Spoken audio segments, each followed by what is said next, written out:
Bismillahirrahmanirrahim. Assalamualaikum warahmatullahi wabarakatuh.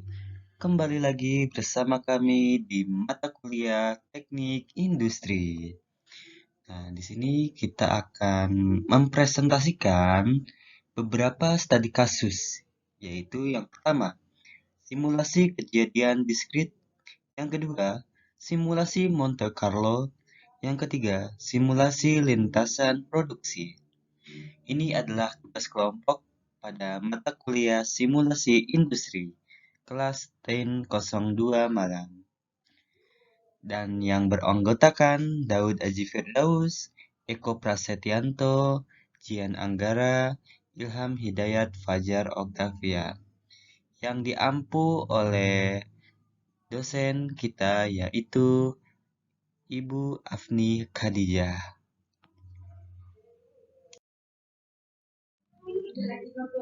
Nah, yang selanjutnya adalah pembahasan. Kita mengambil beberapa jurnal ataupun artikel yang ada di internet, antara lain yaitu jurnal simulasi kejadian diskrit, yang kedua simulasi Monte Carlo, yang ketiga simulasi lintasan produksi, yang akan dirangkum dalam pembahasan kali ini. Nah, yang pertama yaitu pendekatan simulasi sistem diskrit dalam mengurangi waktu tunggu antrian dengan perbaikan sistem appointment scheduling. 1. Pendahuluan. Rumah sakit merupakan institusi pelayanan kesehatan yang termasuk ke dalam industri jasa yang berorientasi pada pasien seperti pelayanan pada rawat jalan, rawat inap, dan gawat darurat. Sistem appointment scheduling dipengaruhi oleh jumlah pasien yang berobat serta jumlah server dalam poliklinik gigi tersebut. Faktor-faktor yang mempengaruhi lainnya meliputi kejadian diskrit seperti aktivitas pasien.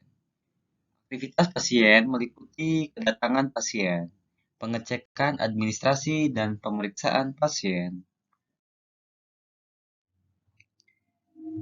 Yang kedua, metodologi penelitian. Objek yang diteliti adalah sistem appointment scheduling di antrian poliklinik gigi. Model antrian yang sesuai yaitu multi-channel single pass, di mana memiliki dua atau lebih fasilitas pelayanan yang akan dialiri oleh suatu antrian tunggal. Model sistem digambarkan secara sistematis. Untuk mengetahui keberadaan sistem menggunakan Activity Cycle Diagram atau ACD. Suatu sistem kendali yang menggambarkan faktor-faktor yang berpengaruh terhadap sistem pelayanan poliklinik gigi akan digambarkan pada open loop system.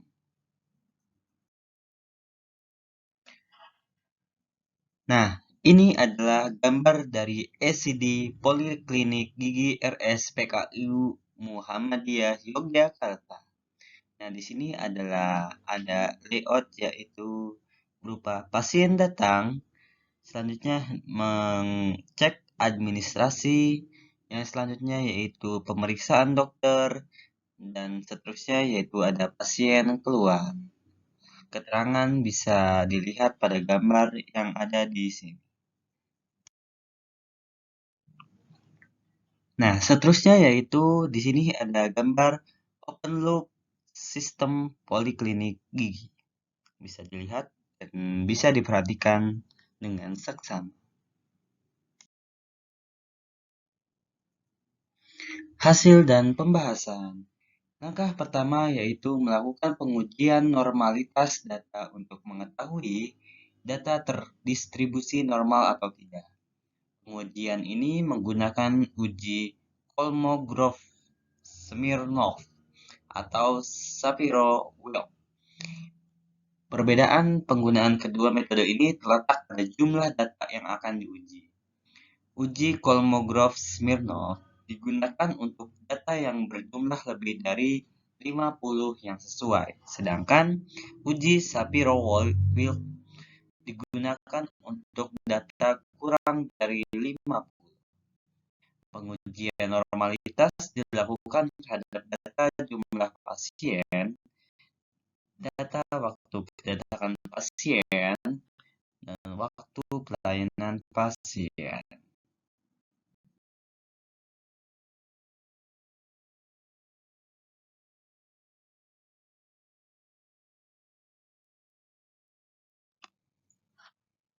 Next, di sini ada beberapa tabel. Yang pertama ada tabel input simulasi. Bisa diperhatikan dengan seksama dari mulai data waktu antar kedatangan sampai data waktu pelayanan pasien. Pasien datang sesuai jadwal 0,902. Ini adalah model pertama. Pasien tidak datang sesuai jadwal 0,98 dan masih pada model pertama pada probabilitas kedatangan pasien. Model kedua yaitu ada pasien datang sesuai jadwal 0,953, pasien tidak datang sesuai dengan jadwal 0,47. Nah, yang selanjutnya ada hasil output skenario. Nah, bisa dilihat model pertama dan model kedua. Perhatikan dengan seksama.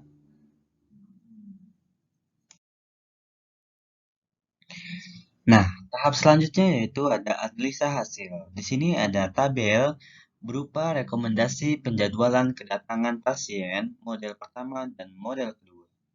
Model pertama dan model kedua di sini ada nomor urut pasien dan waktu antar kedatangan. Bisa dilihat dan bisa diperhatikan. Pada rekomendasi berupa estimasi kedatangan pasien akan berdampak terhadap waktu tunggu pasien.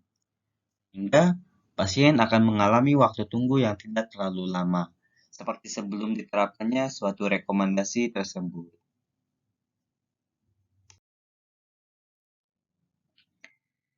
Di sini kita berada di tahap akhir, yaitu kesimpulan dan saran. Berdasarkan penelitian mengenai sistem appointment scheduling di Poliklinik Gigi Rumah Sakit PKU Muhammadiyah Yogyakarta, didapatkan untuk rekomendasi waktu antar kedatangan pasien pada hari Selasa, pada hari Senin, Selasa, Kamis, dan Sabtu, yaitu 2 pasien setiap 16 menit. Hal ini dapat mengurangi waktu tunggu dari sistem nyata selama 60 menit menjadi 31,2 menit, sehingga didapatkan optimasi sebesar 52% dengan asumsi dokter datang tepat waktu. Sedangkan jika asumsi tersebut dihilangkan dengan menambahkan waktu keterlambatan dokter, akan mempengaruhi tingkat optimasi yang ada, sehingga terjadi penurunan optimasi waktu tunggu dari 52% menjadi 16%.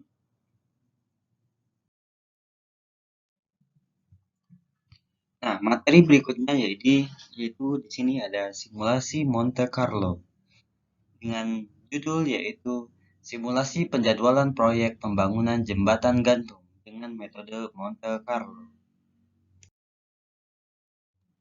Yang pertama, hasil dan pembahasan dari simulasi Monte Carlo ini menentukan data proyek. Data merupakan kumpulan dari berbagai informasi atau dari suatu hal yang diperoleh dengan melalui pengamatan atau juga pencarian ke sumber-sumber tertentu. Pada penelitian ini, data utama yang digunakan adalah data tahun 2016, 2017, dan 2018. Variabel yang digunakan dalam penelitian ini yaitu penjadwalan pembangunan jembatan gantung per kegiatannya. Data jumlah pada tahun 2016 digunakan sebagai data training untuk memprediksi penjadwalan pembangunan jembatan gantung pada tahun 2017.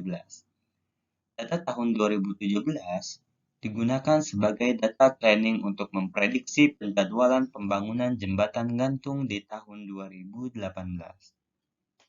Dan data tahun 2018 digunakan sebagai data training untuk memprediksi penjadwalan pembangunan jembatan gantung pada tahun 2019.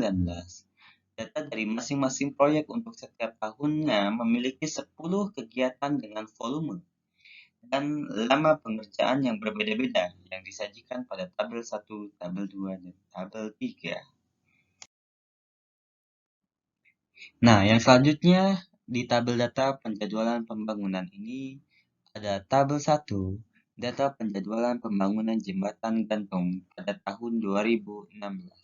Bisa diperhatikan pada kegiatan dan lama pengerjaannya, pembersihan lapangan 15 hari, pas bau plank 15 hari, galian tanah pondasi 25 hari, dan selanjutnya sampai ke pengocoran jalan 13 hari dengan total 182 hari. Pada tabel 2, data penjadwalan pembangunan jembatan gantung tahun 2017.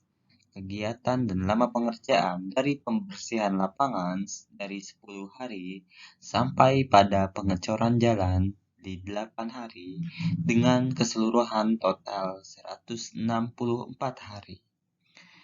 Pada tabel 3, data penjadwalan pembangunan jembatan gantung tahun 2018.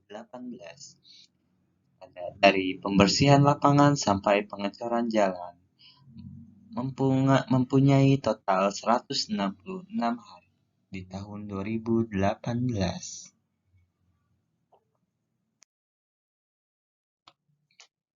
Yang ketiga, menentukan distribusi probabilitas.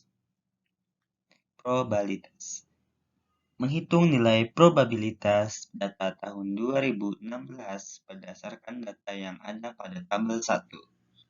Menggunakan rumus pada persamaan 1. P sama dengan F garis miring J 1, di mana P mewakili probabilitas, F mewakili frekuensi, dan J yaitu jumlah.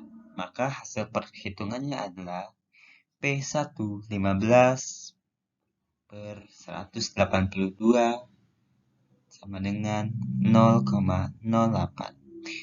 Sampai ke P10 13 dibagi 182 menghasilkan 0,07.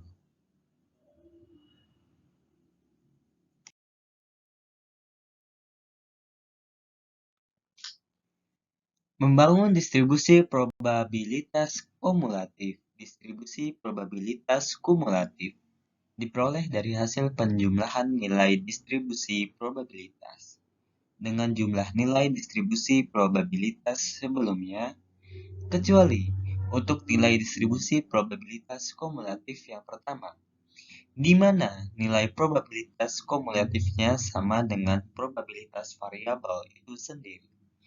Menghitung nilai distribusi probabilitas kumulatif tahun 2016 berdasarkan nilai distribusi probabilitas yang ada pada tabel 4.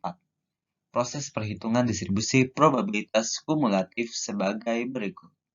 Dari K1 sama dengan P sama dengan 008 ke K2, P2 ditambah K1 sama dengan 0,08 tambah 0,08 sama dengan 0,16 sampai pada K10 sama dengan P10 ditambah K9. 007 ditambah 0,92 mendapatkan hasil 0,99.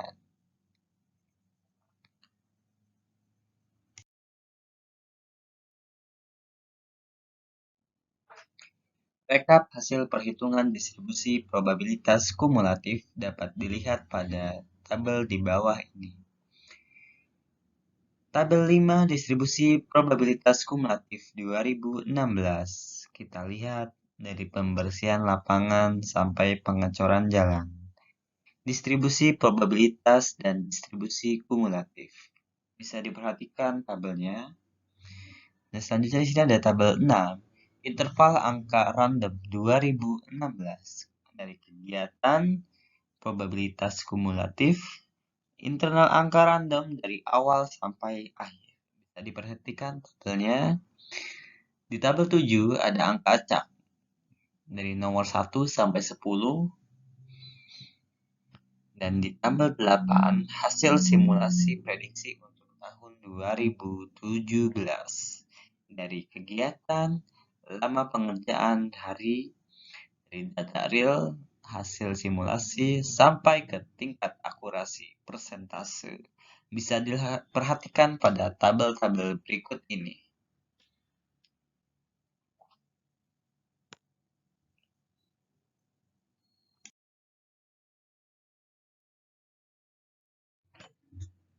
Nah, kita di sini menuju tingkat akhir pada kesimpulan. Dengan menggunakan simulasi Monte Carlo yang memanfaatkan data penjadwalan proyek pembangunan jembatan gantung sebelumnya, maka penjadwalan proyek pembangunan jembatan gantung dapat ditentukan untuk tahun berikutnya dan dapat diprediksi hasilnya. Dari 3 tahun pengujian yang dilakukan, maka didapat prediksi dengan tingkat akurasi 93,99%. Untuk memprediksi tahun 2017, 98,77%. Untuk tahun 2018 dan 86,75% untuk tahun 2019.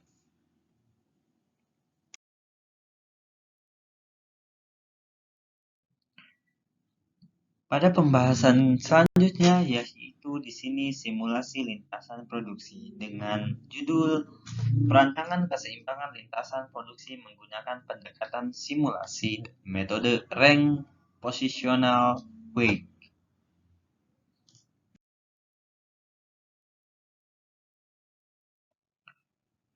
Pada dasarnya, lintasan produksi yang tidak seimbang mengakibatkan bottleneck.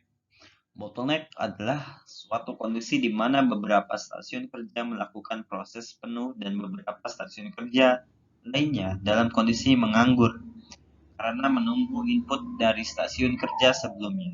Groover 2008. Guna meminimalkan bottleneck, dibutuhkan perancangan keseimbangan lintasan produksi. Tetapi kelemahan perancangan keseimbangan lintasan produksi saat ini adalah efisiensi keseimbangan lintasan tidak optimal. Nah, di sini bisa diperhatikan pada tabel berikut ini dari nama proses dan pendistribusi. Dari nomor 1 pencampuran sampai ke nomor 12 packing plastik mie bulat ikan terbang.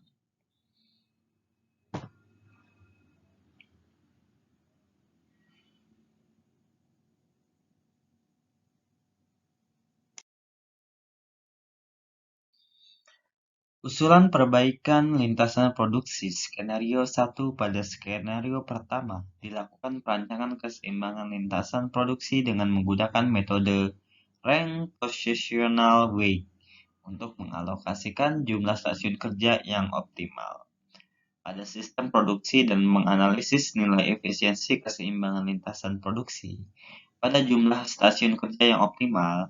Pengalokasian proses pada stasiun kerja dilakukan dengan mengalokasikan proses dengan bobot tertinggi sampai terendah. Nah, bisa diperhatikan pada tabel 5, efisiensi keseimbangan lintasan produksi skenario 1.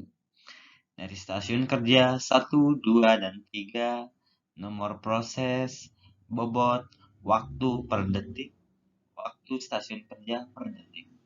Dari total waktu 28.061,09, keseimbangan lintasan 81,35%. Berdasarkan perhitungan pada tabel 5, dapat disimpulkan nilai efisiensi keseimbangan lintasan produksi pada skenario 1 adalah 81,35%.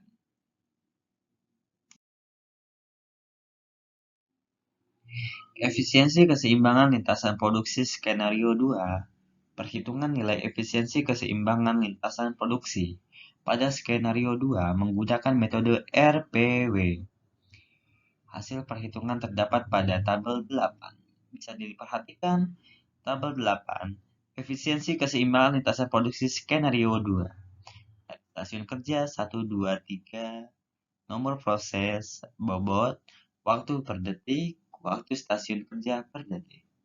Total waktu 50.021,51. Keseimbangan lintasan 94,64%. Berdasarkan perhitungan nilai efisiensi keseimbangan lintasan produksi pada tabel 8, dapat disimpulkan nilai efisiensi keseimbangan lintasan produksi adalah sebesar 94,64%. Menurut Guver 2008, nilai efisiensi keseimbangan lintasan produksi adalah antara 0,90 sampai 0,98. Jadi, dapat disimpulkan bahwa nilai efisiensi keseimbangan lintasan produksi pada skenario 2 sudah optimal. Nah, di sini kita menuju tahap akhir pada kesimpulan. Berdasarkan analisis data, didapat hasil efisiensi keseimbangan lintasan produksi awal adalah 59,99% dengan jumlah stasiun kerja awal berjumlah 6 stasiun kerja. Output produk yang dihasilkan pada sistem produksi awal rata-rata berjumlah 22.032,7 unit. Perbaikan pada skenario pertama dengan menggunakan metode RPW dan pendekatan simulasi menghasilkan jumlah stasiun kerja optimal sebanyak 3 stasiun kerja dengan efisiensi keseimbangan lintasan produksi sebesar 81,35%.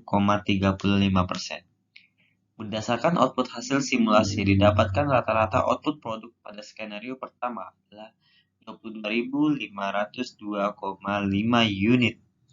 Nilai efisiensi keseimbangan lintasan produksi ini dioptimalkan kembali karena dinilai masih kurang optimal. Pada skenario kedua, dilakukan penambahan satu mesin mixer, satu mesin giling, dan satu operator pemotongan, serta menambah kedatangan bahan baku sebesar 11 paket bahan baku. Selain penambahan juga dilakukan pengurangan operator, yaitu operator pencetakan mie bulat sebanyak 5 operator, operator packing sebanyak 3 operator, dan operator pengemasan mie gulung sebanyak 1 operator. Berdasarkan hasil optimasi, didapatkan jumlah stasiun kerja optimal sebanyak 3 stasiun kerja dengan efisiensi keseimbangan lintasan produksi sebesar 94,64%. Hasil output produksi rata-rata pada simulasi sebanyak 27.805,5 unit.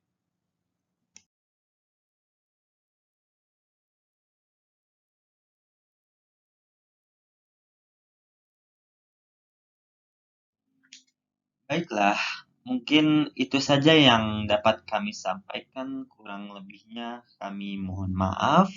Semoga apa yang kami berikan ini bisa bermanfaat untuk kedepannya, dan semoga yang menonton dapat merasa bisa mengamalkan ilmu-ilmu yang didapat pada video kali ini. Kami mohon undur diri. Terima kasih dan jangan lupa untuk share, like, and subscribe. Wassalamualaikum warahmatullahi wabarakatuh.